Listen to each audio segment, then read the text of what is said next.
Good morning. Hindi ko pala naipakita sa inyo kung paano ang pagtanggal ito ng simula. Pero ngayon kasi tinanggal natin tong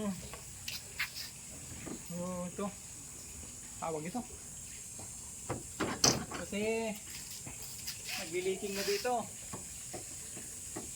Nagli-leaking na dito tumutulo. Binaklas pala natin to.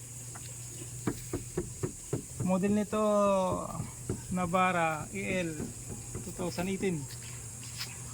So dito yan, leaking dito.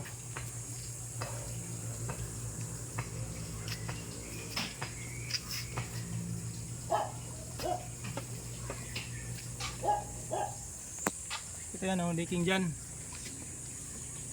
kabilaan. So tinanggal natin lahat to.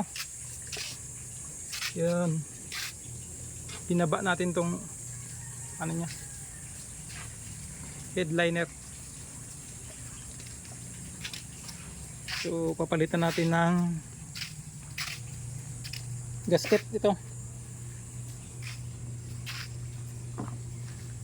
kaysa sa ipagawa pa ako lang gagawa, di ba? Okay, thank you.